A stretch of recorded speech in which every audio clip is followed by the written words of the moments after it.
पानी भरते समय एक महिला ने वास्तव में कुएं से एक काला अजगर बाहर खींच लिया। अगले ही पल वह अजगर बोल पड़ा, कृपया मैडम मुझे जाने दीजिए। मैं जिंग नदी के ड्रैगन किंग की 7वीं राजकुमारी हूँ। मैं खेलने के लिए चुपके से बाहर आई थी और गलती से आपके कुएं में फंस गई। चियान सान्यांग की आंखें हैरानी से फैल गईं। अजगर एक दिव्य प्राणी था। अगर वह इस चीज को शहर ले जाकर बेचती तो उसे कई बड़े चांदी के बिस्कुट मिल सकते थे। उसे फिर कभी चिंता करने की जरूरत नहीं पड़ेगी। यह सोचकर वह जल्दी से अंदर भागी, एक मोटी लोहे की जंजीर निकाली और जब छोटा काला अजगर ध्यान भटका हुआ था तो वह झपट पड़ी और उसके शरीर को पकड़ लिया। छोटा काला अजगर घबरा गया, छूटने के लिए मरोड़ने लगा और गिड़गिड़ाते हुए बोला, मैडम मैं आपको एक जल मणि दूंगी, उसे मुंह में रखिए और आप नदियों पर ऐसे चल सकेंगी जैसे समतल जमीन हो। कृपया मुझे जाने दीजिए। ये कहने के बाद काले अजगर ने अपना मुंह खोला और एक बड़ी काली मोती उगल दी। कन्यान सान्यांग ने उसे झपटा और कपड़ों में छिपाया, जबकि अजगर मटके में छटपटाने लगी। मोती दे दिया, अब मुझे जाने दें। कयान सान्यांग ने ठंडी हंसी हंसी। वे अजगर की परतें इस मोती से कहीं ज्यादा कीमती हैं। उसकी आंखों में चमक आ गई जब उसने लोहे की जंजीर को अजगर के चारों ओर 3 बार लपेटा और उसे कसकर बांध दिया। काले अजगर की आवाज कांपी जैसे वह रोने वाली हो। अजगर कुल के नियम हैं, उपहार लेने पर तुम्हें मुझे छोड़ना होगा। तुम नियम तोड़ रही हो। कन्यान सान्यांग ने उपहास से हंसी। नियम? मैं 50 साल से गरीब हूँ, क्या नियमों से पेट भरता है? उसने काले अजगर को एक बांस की टोकरी में डाल दिया और उसे ढक दिया। उस रात वह करवटें बदलती रही, सोचती रही कि अजगर की परतें और हड्डियां अनमोल खजाने हैं।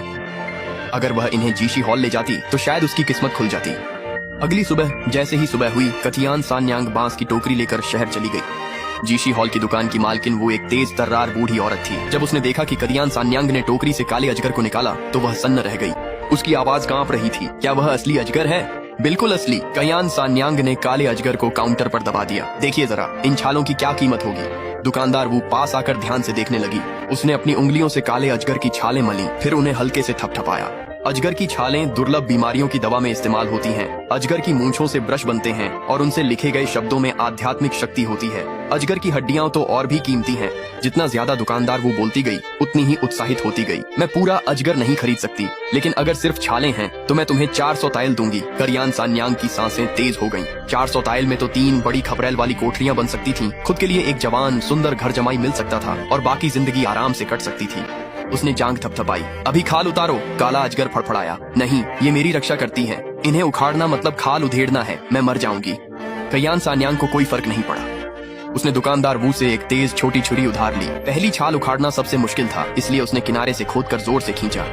काले अजगर ने एक तेज चीख मारी। उसका शरीर बुरी तरह मरोड़ने लगा। एक गहरा काला छाल उखड़ गया जिससे नीचे का कोमल मांस दिखने लगा और घाव से खून रिसने लगा। कयान सान्यांग नहीं रुकी। 1 छाल, 2 छाल, 3 छालें। काले अजगर की चीखें धीरे धीरे कमजोर पड़ गईं, जब तक कि बस एक हल्की सिसकी ही रह गई। काले छालों की मोटी परत बांस की टोकरी में जमा हो गई।